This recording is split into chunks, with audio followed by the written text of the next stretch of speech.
All right, so the next one we're going to talk about is the payback period. And this is asking questions like, how long does it take to recover the initial cost of the project? What does this remind you of? Break-even analysis. Exactly. So, like, how long are you going to get until you start reaping rewards?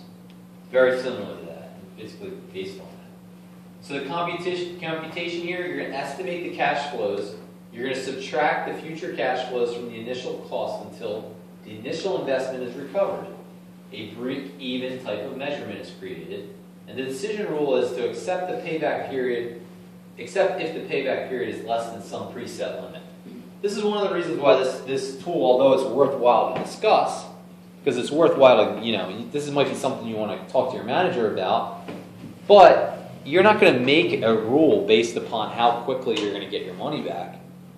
At least in finance, that doesn't seem like the best method to your madness. You want to make money, and the goal is to maximize shareholder wealth.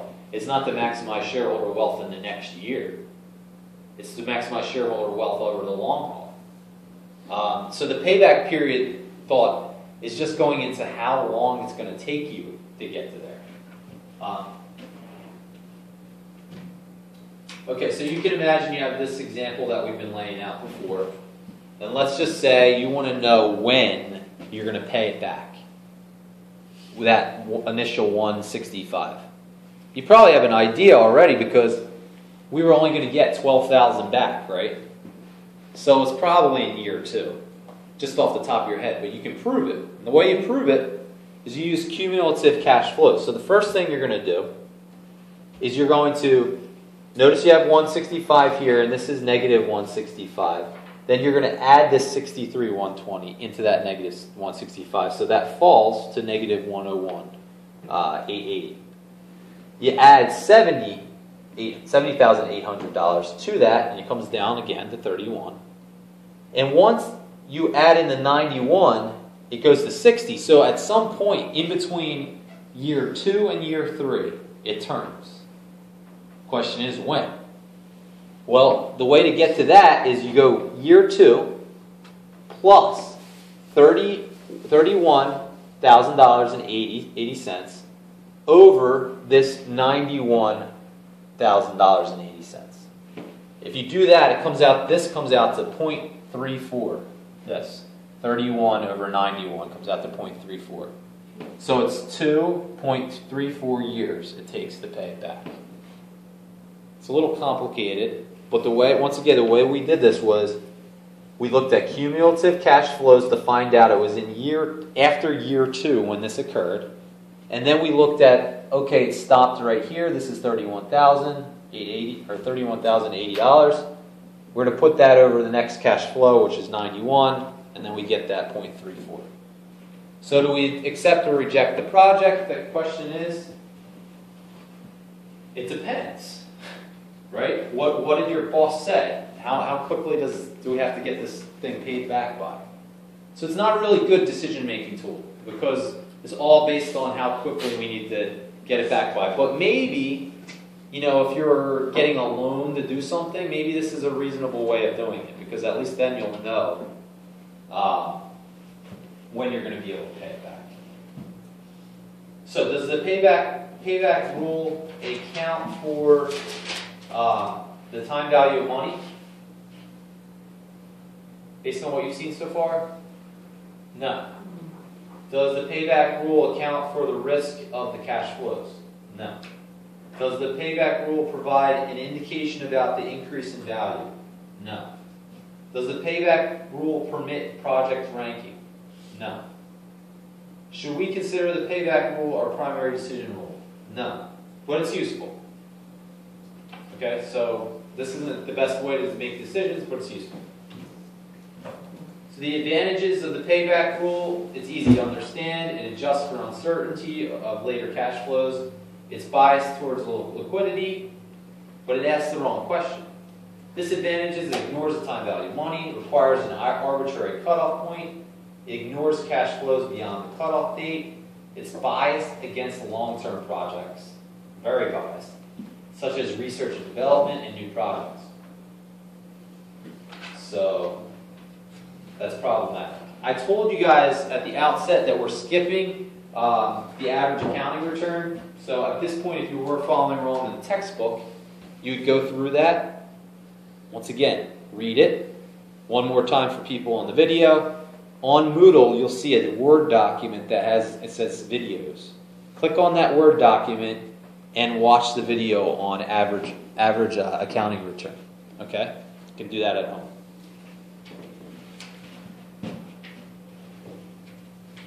But for the sake of the quiz, it's not going to be on.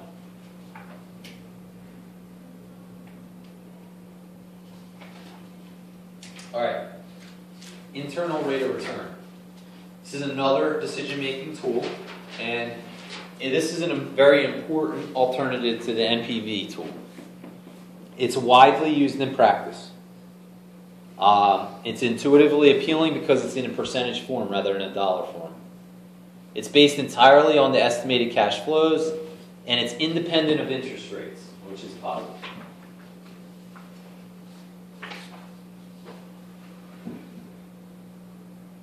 All right. The IRR, this is important for your notes, is a discount rate which results in zero NPV for the project. So in a way, IRR and the NPV are related. IRR is the discount rate that makes the NPV equal to 0. Okay?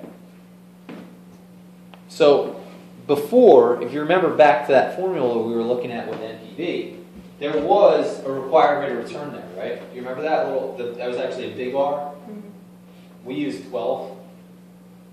What happens if you knew the NPV was 0 and you solved for that R? That's the IRR. Okay? So it's kind of flipping things around.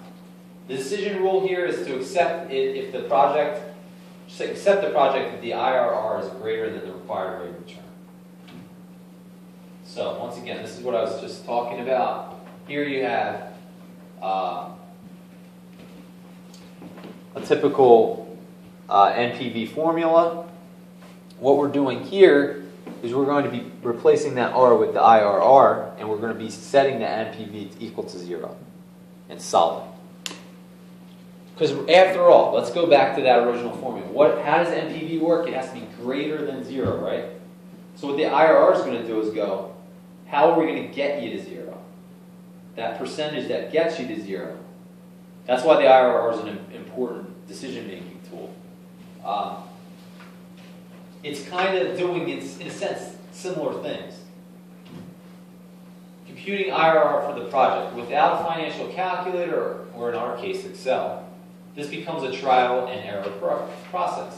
With a calculator, you would enter the cash flows as per NPV, press IRR, then compute, and IRR might be equal to 16.13, which is greater than 12% required return.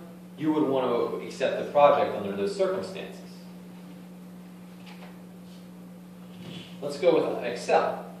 If you start with the cash flows as you did to solve for NPV, you use what's called the IRR function. You enter the range of cash flows beginning with the initial cash flow. You enter a guess, but it is not necessary. We'll get to that in a minute. The default format is a whole percent. Okay, so it looks like this in Excel, where you have IRR, and then you would do the entire range. Okay, and you would get 16.3. I'll show you it in Excel right now. Okay, so this is what it looks like in Excel, and as you can see here, IRR B3 through B6.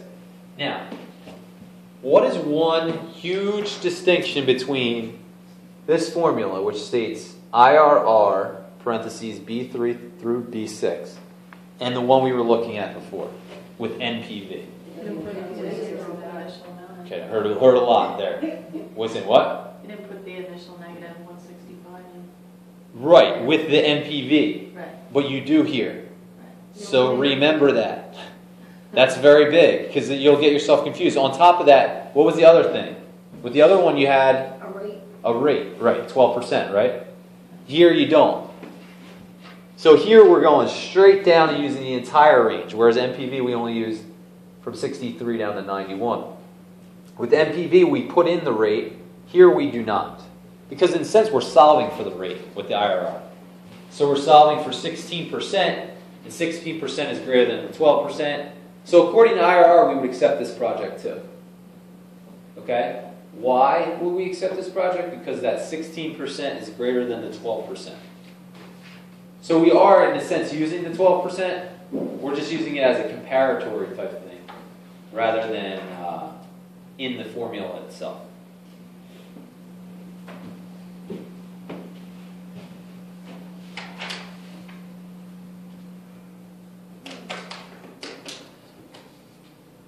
Okay, I'm going to go back to the PowerPoint real quick. As you can see here, the IRR is the point at which the NPV equals 0.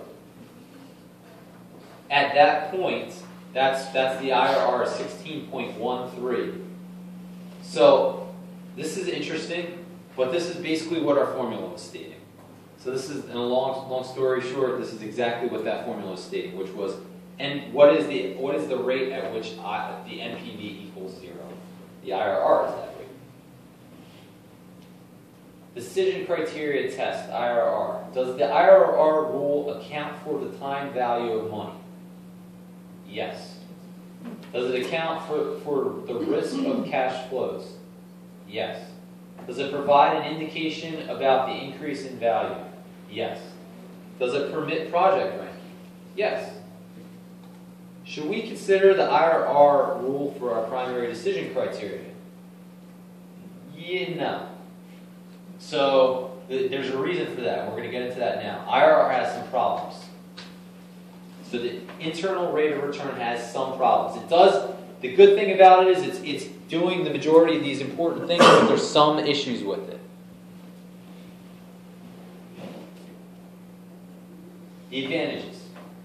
It's preferred by executives. It's better. It's much more easy to say the internal rate of return is 12%, rather than saying, as you see me struggling up here to get out some of these numbers, it's 12,295 versus it's 12%. It's easier to say 12%.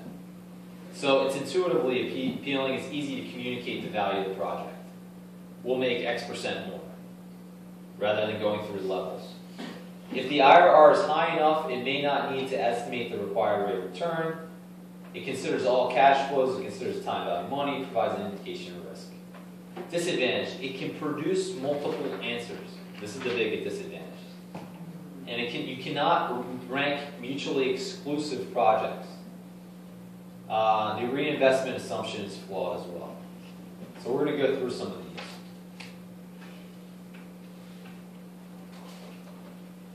In a minute.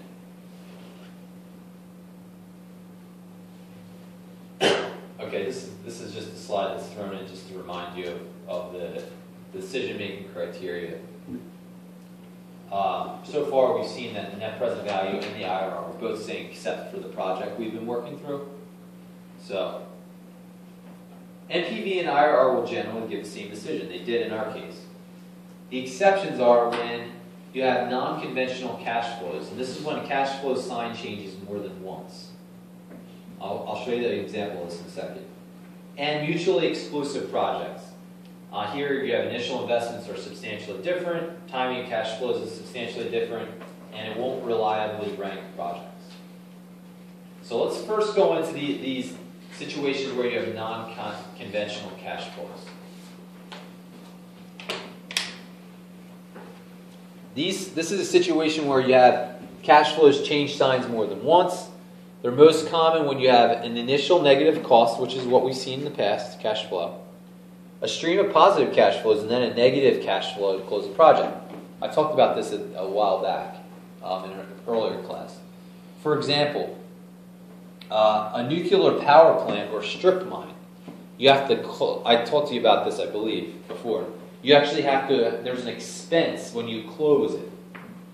So not only do you pay for the nuclear power plant to be built, you reap in a bunch of rewards over the course of a bunch of years, but then at the end, you have to pay for it to be dismantled. So outflow, inflow, inflow, inflow, inflow, close the thing, outflow. You get it? This creates all sorts of problems for IRR, and we'll show you why. Basically, what we get is a multiple IRR. We get 2, which is odd. So which one do you want to make your decision? Well, there's a way to do that, but it's a guess. And we're going to show you now. Not going to get into all this mathematics, but there's a reason for why there's multiple IRRs, and there's a way to show it mathematically, but we're not going to get into that. All right, suppose an investment will cost $90,000 initially and will generate the following cash flows. Year 1, $132,000, year 2, $100,000, and year 3, negative $150,000. The required rate of return is 15%. Should we accept or reject the project? Well, the NPV is greater than 0 at 15% required return, so you should accept. IRR equals 10.11% using a financial calculator, which would tell you to reject. So that's odd. Recognize the non-conventional cash flows and look at the NPV profile. So I'm going to flip over to my Excel sheet real quick.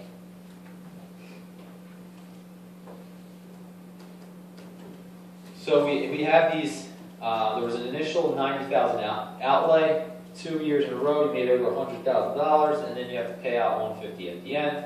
Once again, NPV is positive, so it looks like we should accept the project.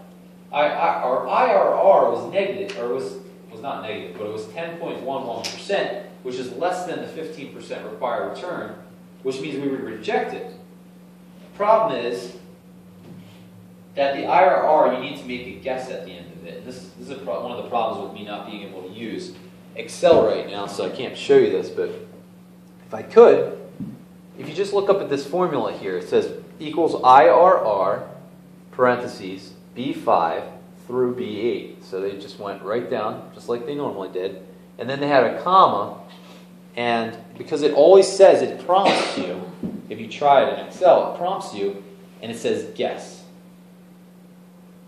Meaning, what's your guess? And your guess is going to be between 0 and 1. Okay? So this came out pretty low, so what you can do is you can guess a little higher. See, is there another one? Is there another IRR? And that's what they did here. They put in 0.4. And it turns out there is another IRR. In fact, it's 42.66%. You should definitely accept this project, according to that, which is different from that. So this is one of the problems with the IRR concept, is that you can get one that tells you to reject the project, and you can get one that tells you to accept the project. There's 2 IRRs in this example. And the reason there's 2 is because of this negative at the outset, which is normal, but the main issue is this negative at the closing. So something like a nuclear power plant, you could end up with a situation like this, which would be bad. Okay? Now, nuclear power plants might be weird, so maybe you don't worry about this. But it's definitely worthy for our sake to say that NPV is better because of this. NPV told us the right answer right off the bat. We didn't have to do any guessing or anything.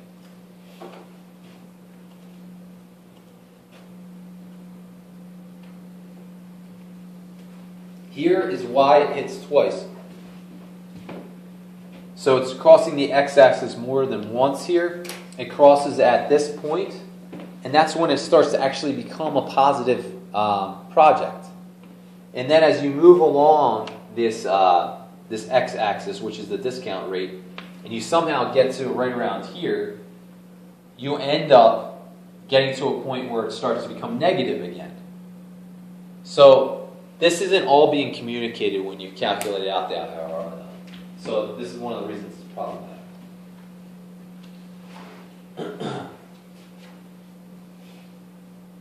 All right. Another reason IRR has problems is independent versus mutually exclusive projects. Well, what are these? Independent projects are where the cash flows of one project are unaffected by the acceptance of another.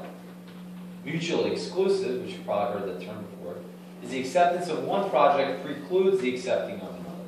So independent cash flows of one project are unaffected by the acceptance of another. Mutually exclusive, the acceptance of one project precludes the acceptance of one.